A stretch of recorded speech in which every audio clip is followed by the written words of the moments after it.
Well, today, Izzy, do you know what these are? These are chalices, and they're the symbol. You see, we've got a chalice up there, and we light a chalice at the beginning.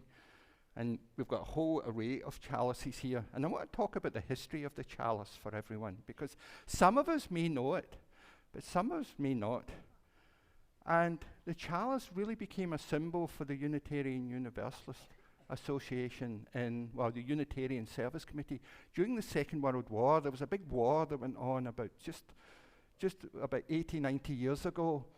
But in a country called Portugal, which wasn't in the war, a lot of refugees who were fleeing the war ended up there. And we had a group there called the Unitarian Service Committee who were trying to help refugees come to the United States and basically provide food and money and help for them. And it's something that we still have today. We've got lots of refugees throughout the world, and we continue to help them. But one of the things at that time, there was people who didn't want to help the refugees, so there was a lot of distrust. So we had this minister there, a Unitarian minister like myself, called Charles Joy, and he was helping the refugees, but he realized he needed to find some way to let them know that we were a trustworthy organization. So he asked this refugee, he asked this refugee called Hans Deutsch, who was Austrian, asked him, do you want to hold one of the chalices? Do you want to hold two chalices? Do you want to hold three chalices? We've got lots of chalices. So, but he asked this artist called Hans Deutsch, and this month's theme's creativity. He said, can you create a theme for me? And this artist had lived in the Czech Republic, and he saw this symbol of the flaming chalice. And can you put up the symbol in the slides? It'll come up on the screen here, and you can see it at the back screen. So the Hans Deutsch came up with this symbol here, and the chalice, and this is what they would hand out to refugees to let them know we're a trustworthy organization. Now Hans Deutsch, who did this, he was never in a Unitarian church, but he had lived in the Czech Republic, and he'd seen this symbol as a sign of freedom, of love, and being willing to help. Now, we've gone on, if you could go to the next slide, please. We've kind of conceptualized this chalice. These are two symbols for Unitarian Universalism. And the one on the right used to be the symbol, and you see the two circles reflect the Unitarian and the Universalist coming together, overlapping but not completely overlapping, with the chalice in the middle. That used to be the symbol for a denomination. In 2014, we went to the one with the red one on the right, as you look at it. That was a symbol that but the chalice became a symbol where we light the chalice during worship only in the 1980s. We never used to do that. It actually became a more recent symbol for the Unitarian Universalism of lighting chalice, and most congregations light the chalice now. But when you think, what is a chalice? A chalice is actually a drinking vessel. And we have a flame in it. That sounds like a really dangerous drinking vessel. And so where that comes from, that actually comes from back in the 15th century, a minister called Jan Hus. He was quite a radical thinker, so we claim him as an ancestor, though he didn't identify as a Unitarian Universalist. He identified as Christian. And at that time in the Catholic Church, the chalice, when they did communion, that's when they would drink wine, and then they would eat bread. And that was to symbolize the love and sacrifice of Jesus Christ, who really was a central figure to the Christian church. But at that time, only the ministers could drink the wine on behalf of the laity, which I think is a great idea. But Jan Hus thought, no, that's not fair. Everyone should be able to drink from the chalice. And he died for this. He was punished by the Catholic Church. He was actually burnt at the stake. But one of the reasons, the flame, his followers would actually light flames in the chalice to keep his spirit and memory and his sacrifice alive. So that was a really powerful symbol in the Czech Republic of freedom, of love. And so that's how Hans Deutsch chose that for the Unitarian. So it's actually a symbol that comes from 600 years ago, through the Second World War to us now.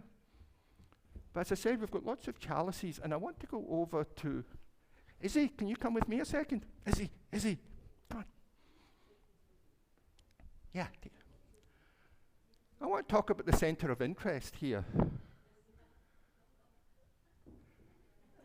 This is a really cool chalice. This was done by our action workshop in March 26th, led by Laurie McMahon. She did this group where many of us came together. How many were involved in that action workshop who did that? And this was created by all. A communal effort created this beautiful chalice for Tovis's ordination yesterday. As you can see how this symbol is still a very important symbol. Can you put it up on the screen? It might help some people see it a little clearer. If we can do a close in the centre of interest.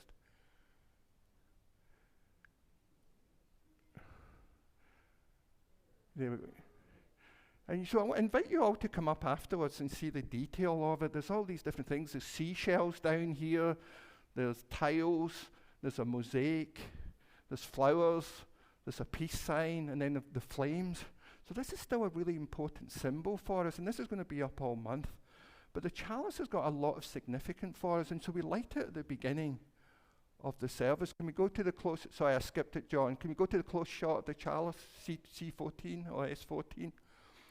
And that's something we light every Sunday in memory of that. So next time we light the chalice, just think about the love and sacrifices of people throughout the years, be it the Second World War, people now from our Unitarian Universal Service Committee who still help refugees throughout the world. So it's a really important symbol for us. It's got a real historical, because it does convey freedom. It does convey that spirit of love and sacrifice that makes the world a better place. This morning we have a reading titled The Grout by Reverend Marcus Liefert. Unitarian Universalists are mosaic makers. We are people who bring together the broken pieces of our histories and the shining pieces of our seeking, and piece by piece create a mosaic religion. Our tree of life is found in the stories of our living tradition. The bead from a transformational moment of worship at a youth conference, the bit of paper stamped with the blazing emblem of the Unitarian Service Committee that saved lives during World War II, the button or patch on a backpack that proudly proclaims the first justice issue that lit our souls on fire. But our mosaic making tells another story too, one that is often more difficult to see, one that is essential to the purpose of religious community, one that lies not in the beautiful and broken bits and pieces, but in the grout. Grout, the chalky, gritty stuff that is squeezed between the cracks of tiles. In a mosaic, the grout holds the image together, unifying disparate pieces into a whole. The grout of a community takes years to lay and settle. Grout happens in board meetings and committee meetings and endless emails and slow-moving institutions. It is in weekly potlucks shared by neighbors, a ride to church, and coffee in the social hall after worship. While the folks who show up for church only on Christmas and Easter will hopefully enjoy the beauty of the mosaic they find, they may never know the power of the grout that holds us through all of the seasons of life. We help to make the grout when we learn each other's names and when we reach out across generational divides. We help to make the grout when we show up on a Sunday morning without having checked first to see if we're interested in the sermon topic. When a newborn arrives to be blessed by the community, it is the group that enables us to welcome them, and it is in the grout that we rest when we gather to grieve and memorialize a beloved one who has died. Hold us, O grout. Gather us in through time and space, and make all our broken pieces whole in community.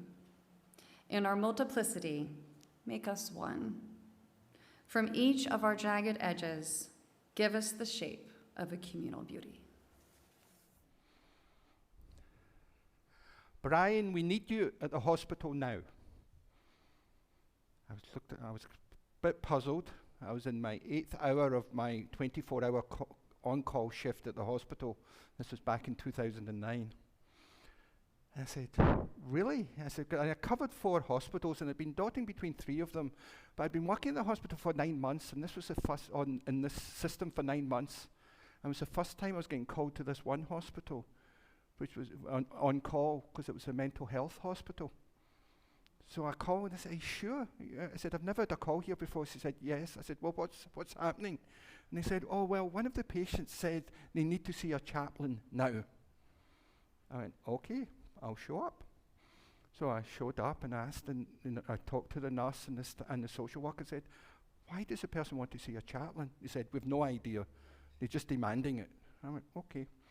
So I knocked on the door, went in, introduced myself. Hello, I'm Brian. I'm one of the chaplains here.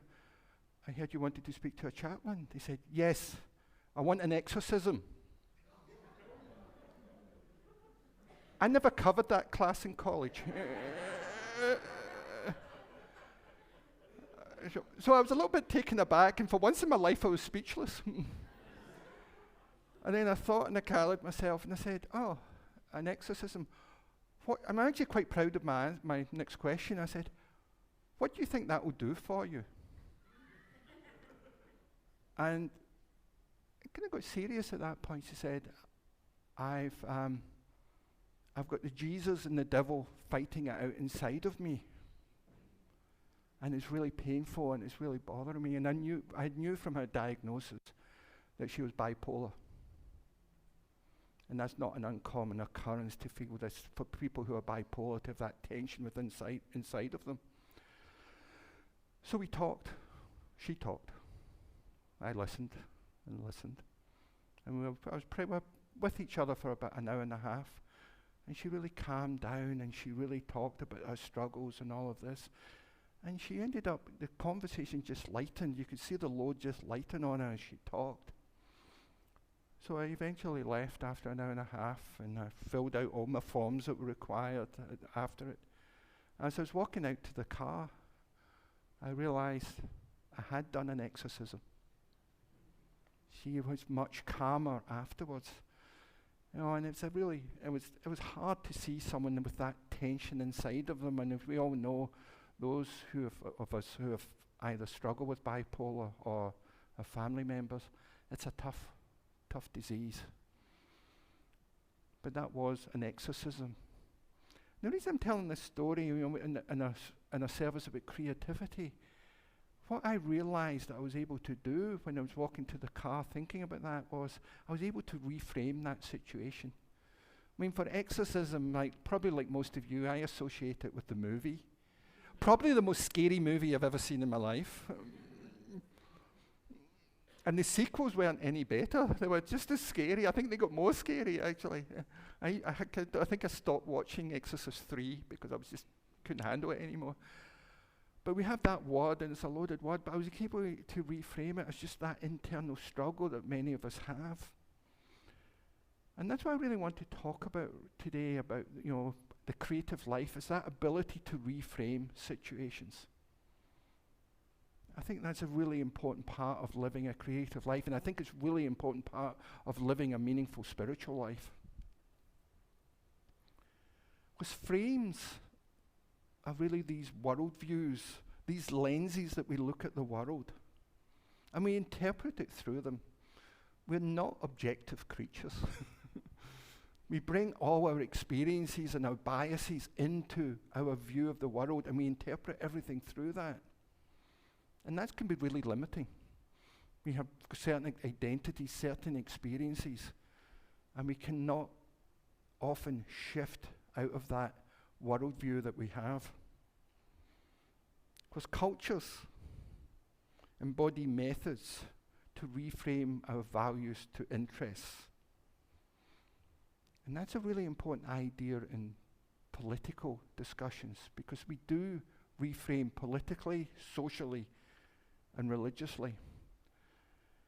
And politically, there was Richard Petty and George Bizer did this study and found that people who framed their political view in opposition to a political candidate were more resistant to persuasion than those who were positively supporting a candidate.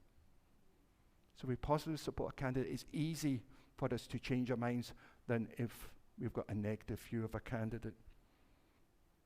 But they also went on to say that people are more amenable to change their interests in something rather than their strongly held values. So we're not likely to change our values, but if someone can help shape a different perspective on a situation, a different consequence of a behavior, then we are willing to shift our values. So I think this idea of reframing is so important in this time of political division. And in, socially, in therapy, I know we have people who are therapists or who attend therapy in this room. Reframing is often used to take something that is causing a fear or some other social dysfunction and give the person a different way of understanding it. And I think that's real. So this idea of reframing is really important. And Bernard Mayer, who works in conflict resolution, says the art of reframing is to maintain the conflict in all its richness, but to help people look at it in a more open-minded and hopeful way.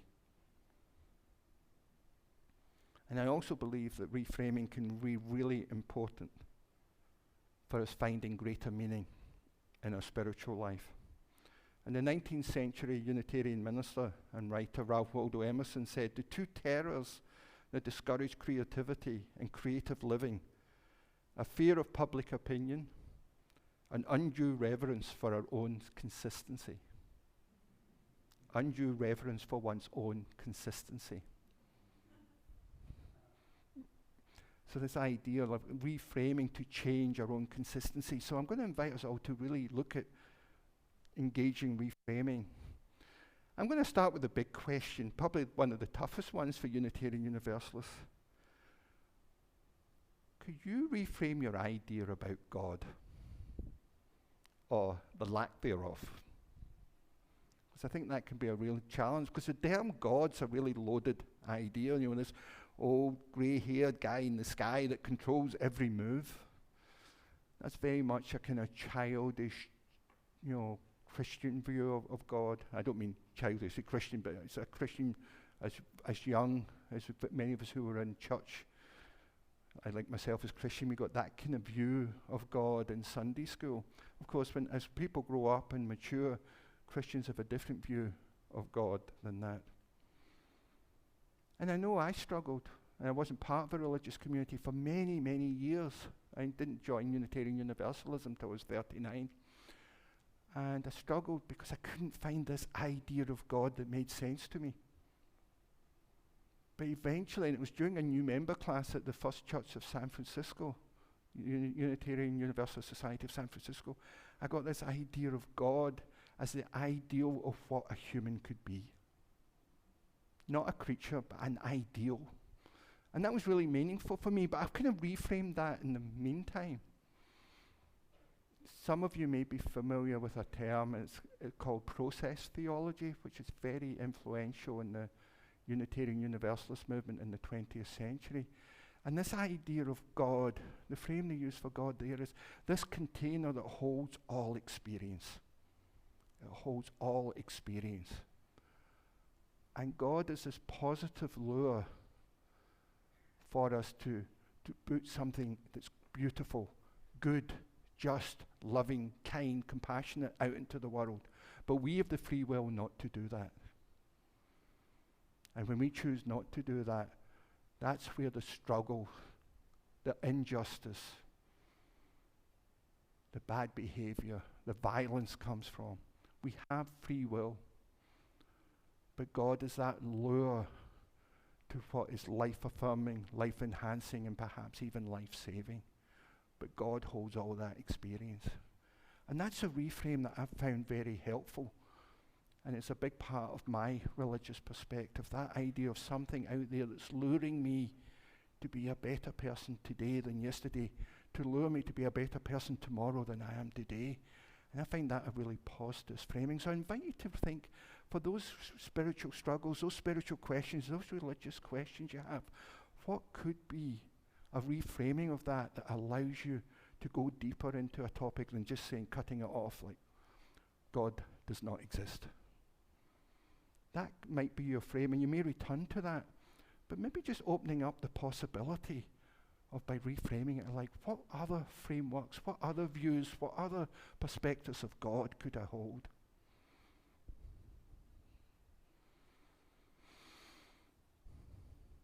And not all views of God would I say are positive.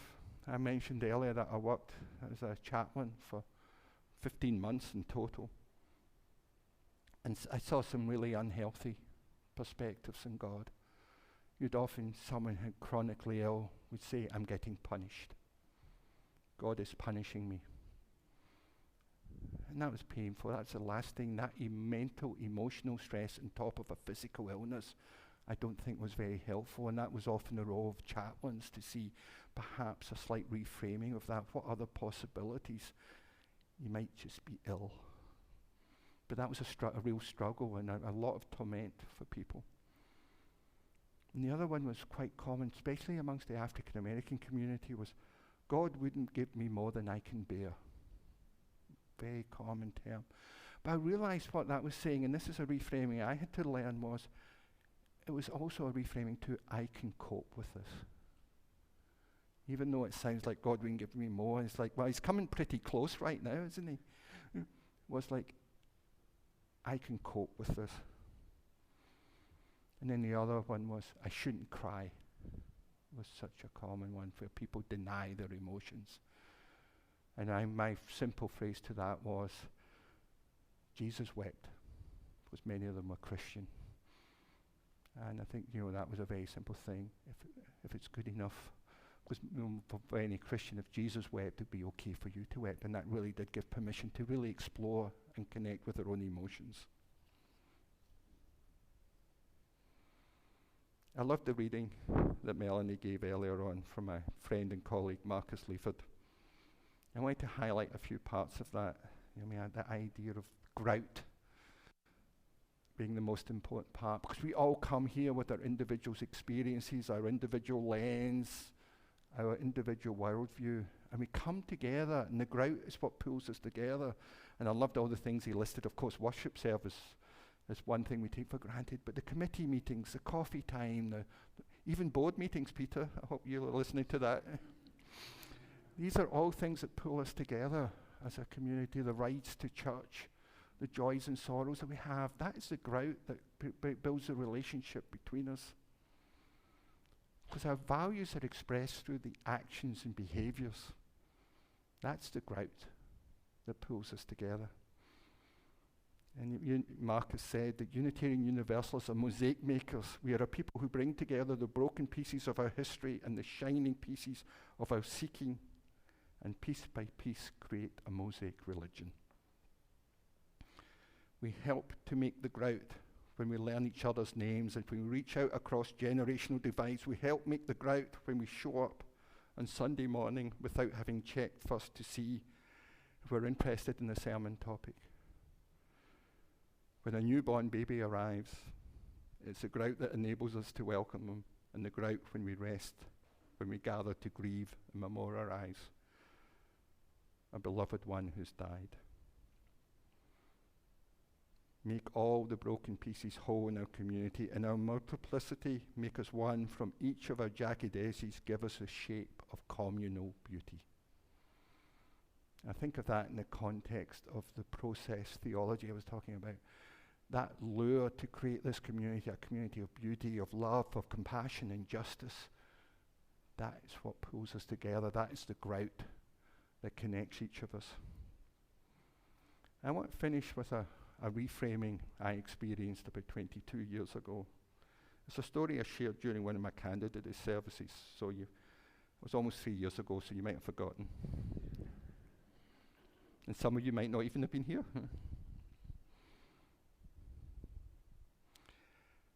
And it's a story from a fabulous book, My Grandfather's Blessings, by Rachel Naomi Remen. And she talks about this young boy, a teenager, David, who was diagnosed with juvenile diabetes. And he responded with rage. And he threw himself against the disease, and he refused to accept it, and he would not take his medicine, he would not change his diet. And he just would scream, "Why is life like this? Why is life like this? Why am I getting punished this way?" A more extreme version of the experience I had as a chaplain, where people were saying, struggling with their own illnesses, "Why am I being punished?" And one time, he'd been through therapy many times and it hadn't helped, but in one of his therapy sessions, he had this image of the Buddha. And he was not a religious person, but he grew up in California, so he knew what the Buddha looked like. And he saw this Buddha, and he felt this calm, and it was a young Buddha. And he found it a really calm presence, and he found this calm coming over him. And he was feeling peaceful for the first time in months. And then all of a sudden, this knife came over his shoulder and went into the Buddha's heart. And he felt that rage again. He felt that anger again. He said, "Why is life like this? Why is life like this? Even this image that was giving me so much peace is being destroyed." Then slowly and eventually, he saw this image of the Buddha starting to expand ever so slowly, almost imperceptibly at the time. But he noticed that the size of the knife in the heart did not change. The Buddha continued to grow till the knife became a smaller and smaller part, and eventually it became a speck in the Buddha. And then David realized that was the Buddha's response to the knife, to grow in his heart, to grow in his compassion, to grow in his love. And that was how he could respond. And I always found that a beautiful reframing of this tragic event, the knife in the heart. Like, when we have these hardships, we have these struggles, we have these pains in our life, can we grow in response? It doesn't make those things go away, but perhaps we can make them a smaller part of who we are by growing in response to them. And so I always ask myself in any experience, how can I reframe it? How can I grow in response to the hardships, the struggles, the pains, the illnesses, the heartbreaks? And boy, there's so many heartbreaks in our world right now. So that's where I think the creativity comes in. Like, how can we creatively respond to life's struggles? And I think if we want to grow spiritually, I think one of the ideas is to pay attention to what is unsettling you inside. Where are you feeling a kind of urge that you want to grow? And I've heard religion described as this, the purpose of religious community is to fill this heart-shaped hole in our lives. And I invite you to look at what are the heart-shaped holes in your life right now. And how can you respond with that, with compassion, with action, with reframing, with a new outlook on your struggles, a new outlook in your passions, a new outlook in your celebrations, a new outlook in your relationships, and a new outlook to the justice that we want to see manifest in the world. So I challenge us all that we are creative. Can we be creative in how we live our lives and make meaning through reframing?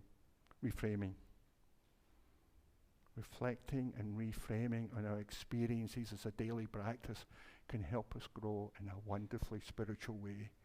And I believe creative reframing is a powerful path for reinterpreting our experiences, especially those of struggle.